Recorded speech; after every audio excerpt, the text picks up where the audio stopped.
Hey guys, I haven't done a coffee video in a while. This one will be what I would call quick and dirty, not doing an intro or anything like that. So we have my Delonghi Dinamica Plus here. I've had this for several months and I've still been unsatisfied with the espresso that comes out of it. I've been trying to get as close as possible to like for my favorite coffee shop.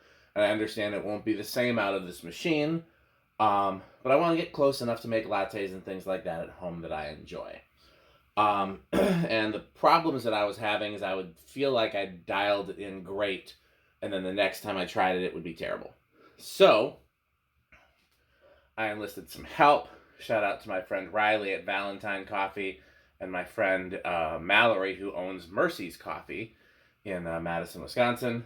I actually brought this to Mallory earlier today, and I think we've solved some mysteries as to why it's been inconsistent, and I think this is going to have some hacks to help get the best espresso out of this machine.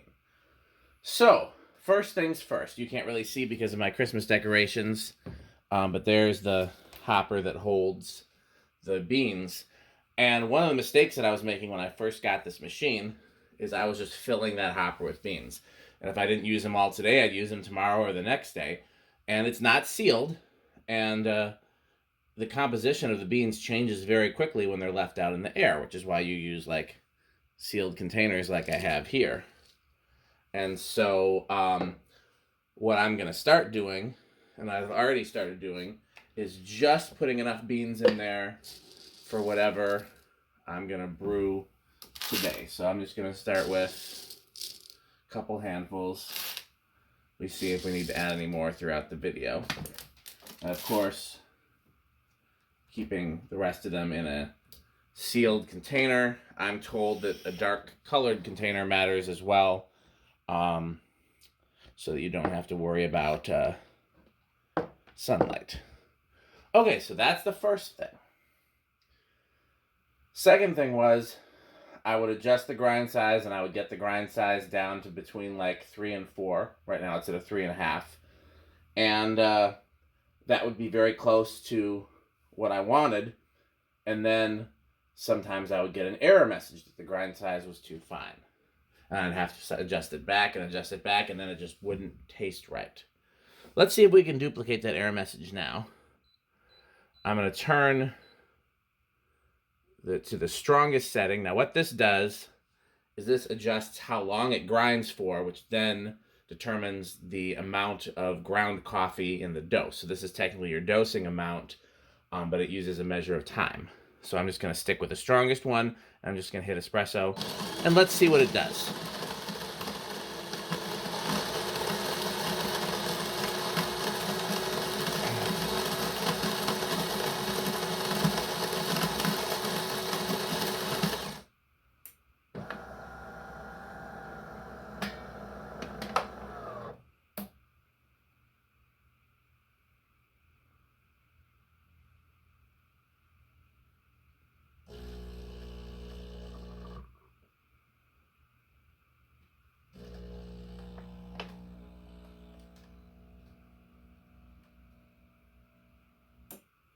Yep.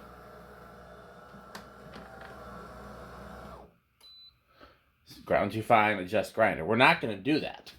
What we're going to do, one of the things I learned from Mallory today, is the more you use a grinder, it will warm up, and the warmer it gets, it grinds differently. So this is cold. It's been sitting for a little while. So what we're going to do, we're just going to brew a few regular espressos. I'm not going to adjust the dose. I'm just going to hit the espresso button, and we're going to do that a couple of times, and that'll warm it up. And the advantage of that is it will also get rid of any of yesterday's beans that might still be in the grinder, or yesterday's grinds that might still be elsewhere in the machine. The downside is, of course, we're wasting both water and coffee. But again, that's one of the things I learned from my friends that own or work at coffee shops, is they have to waste quite a bit of coffee at the beginning of the day to get everything dialed in.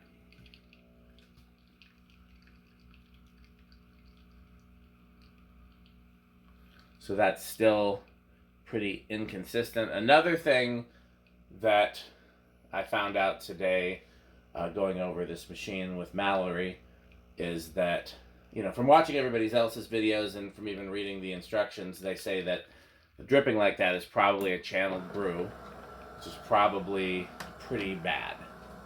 But in some cases, we're going to do one more. In some cases with this machine, a somewhat channeled brew or whatever is causing the inconsistency in the flow sometimes tastes better than a weak one. So that might be the trade-off. Because again, you put weak coffee or under-extracted coffee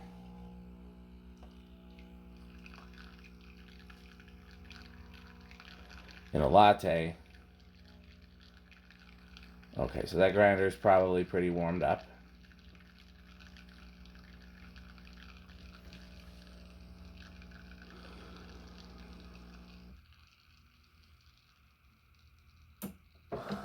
Let's try it again.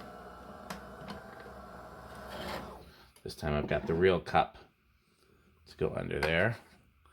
Let's see if we can go all the way to the strongest setting. Okay,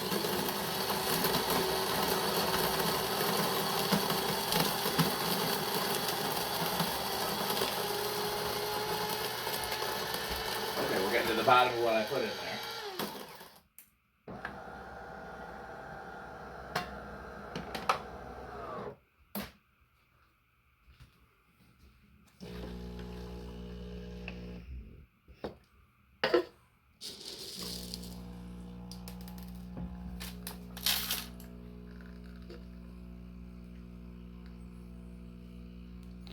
See, that's already better.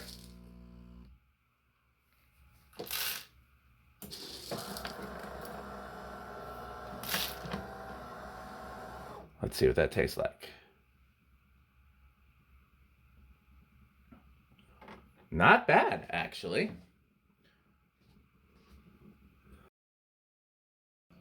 Okay, let's try and make a latte. I'm using this clear glass so you can see what's inside. Let's try again. Maximum dose. Let's try frost setting 3, latte macchiato. It says 2, but we're going to try 3.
Not bad. Can you see that? It's a little bit out of frame.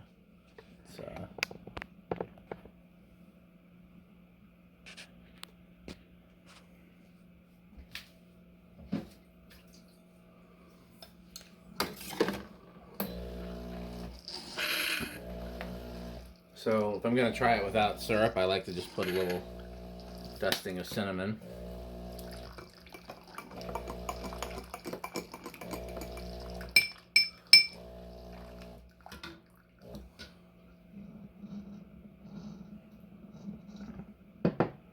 Not bad. I definitely taste the coffee.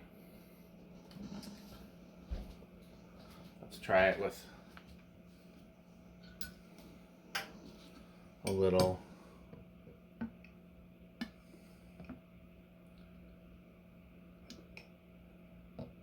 The mill oil, let's start there.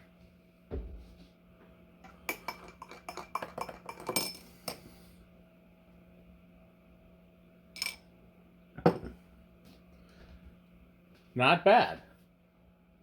Honestly, I'm happier with that than with a lot that I've done in the past. I'm gonna add one more.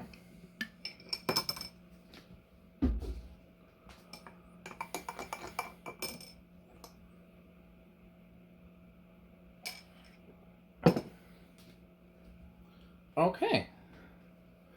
So just to summarize, use the finest grind setting possible. Use the largest dose possible. How much water, aka the size, is less important. And whether or not the flow is steady is less important. And if it gives you the grind size too fine error, try a few more times first before you change anything, because the grinder will change as it's warmed up. So I'm going to try these hacks for the coming few weeks, and hopefully that will solve my frustrations with this machine. And I will make another video if I have updates. As always, thanks for watching. Bye, Fanstick.